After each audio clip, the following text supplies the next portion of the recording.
Role-playing games first began in 1971. Don't ask me why I know that, because I'm the one who did it. Thank you very much. All my dates are backed up by court documents. Thank you.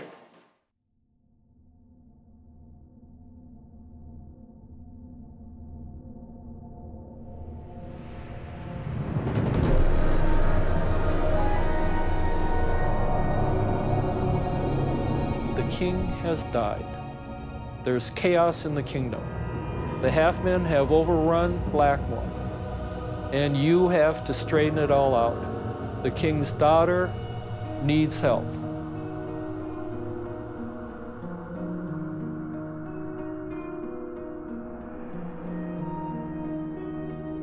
I'm going to come bring Overwatch. Okay, you come out. This is the Blackmoor Bunch, a group of wargamers who were instrumental in the creation of role-playing games, and ultimately, Dungeons & Dragons. They're about to embark on an epic adventure, and tonight is a special occasion. They're seated around Dave Arneson's ping-pong table. It is covered in brown paper maps, just as it was the very first time they gathered to play in 1971. They did an anniversary game in May. Every May they'd get together. And the year Dad died, that was April. And in May, the guys still got together and they played. And it was really, really wonderful. Bob Meyer is the referee, also known as the Dungeon Master. But this is not Dungeons & Dragons. This is Blackmoor, a game that predates Dungeons & Dragons by 3 years. They went into the castle, and we went through. David had diagrammed the insides of the castles at one time.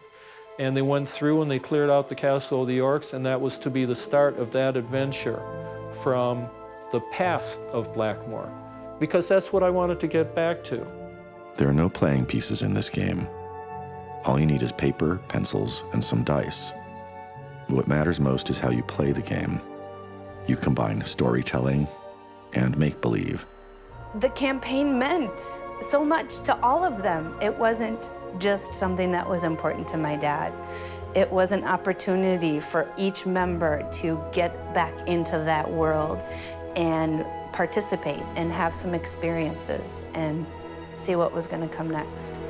The referee invents a fantasy and describes everything about it to the players. You come down a set of stairs and you see it continues down to the right. There's a door ahead of you and you see a lot of dust on the wall and you hear nothing. What do you do? The referee asks you, what do you want to do?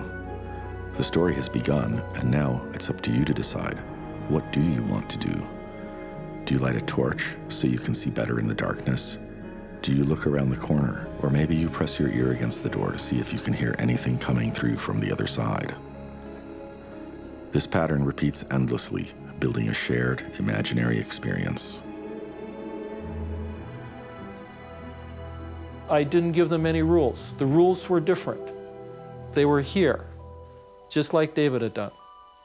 You know, that's an inspiration. David was an inspiration. Just about anything he did. Every game played this way traces its origin back to this game, Dave Arneson's Blackmoor, the first fantasy campaign.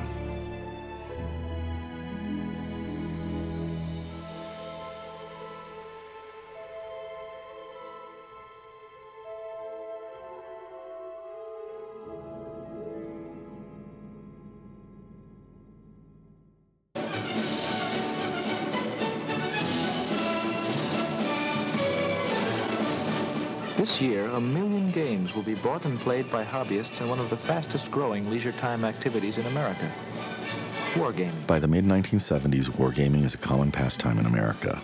It owes its popularity to Dungeons & Dragons, yet Dungeons & Dragons is not a wargame. Wargames, also known as conflict simulations, are realistic recreations of the famous battles and campaigns of military history.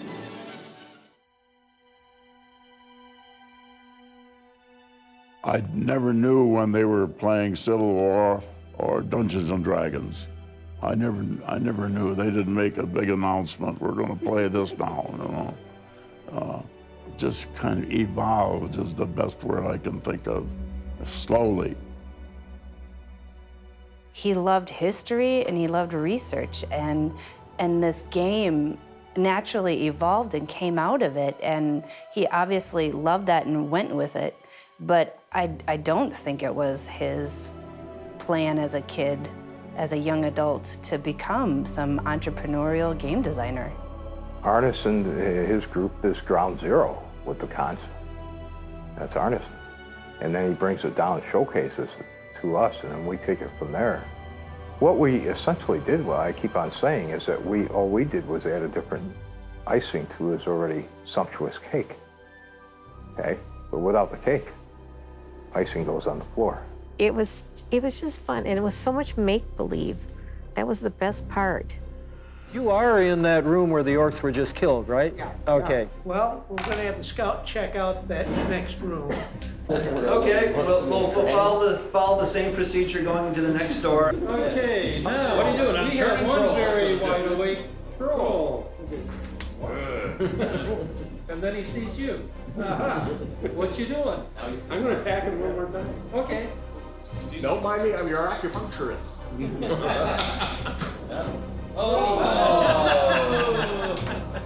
David Arneson co-authored Dungeons & Dragons with Gary Gygax. Known as a fantasy role-playing game, it is the first published game of its kind. Released in 1974, it is an immediate hit. Gygax and Arneson are the stars of the newest fad to hit America.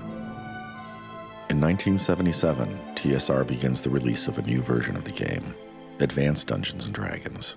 Arneson's name is no longer credited on the cover. What's more, he's lost control of the game he helped to create.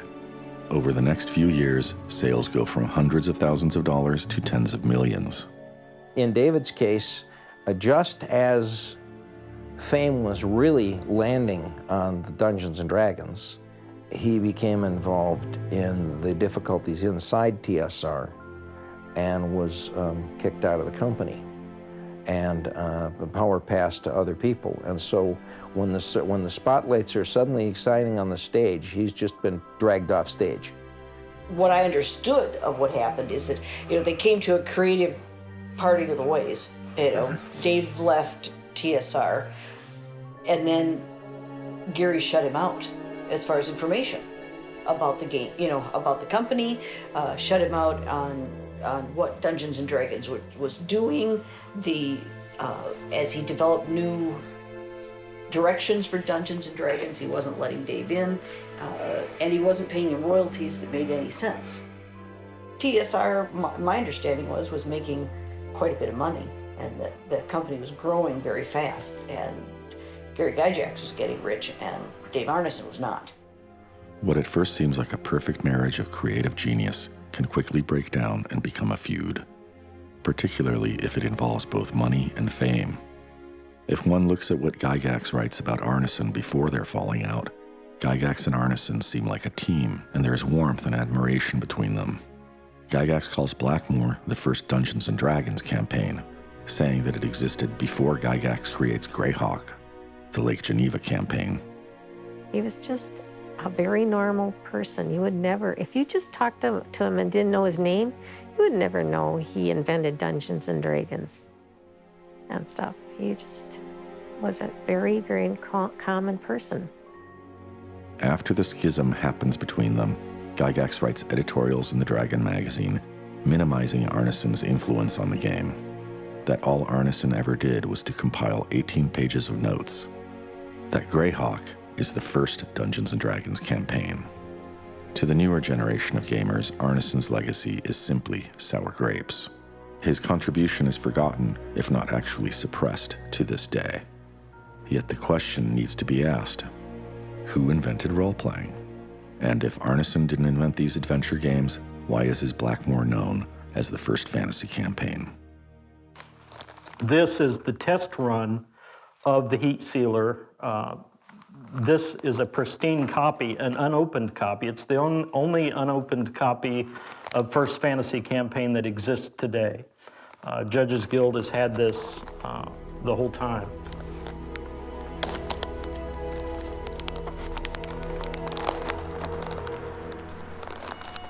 And here she is. The First Fantasy Campaign as packaged in 1977. This was the result of Dave Arneson, having had a falling out with TSR. He approached my father to publish it. He liked what Judges Guild was doing at the time. The booklet contains a lot of dungeon maps and things that I worked on when I was 13. I was just a kid. Gygax and Arneson's differences are eventually resolved via the courts. Almost 50 years later, gamers still argue about who invented Dungeons and Dragons.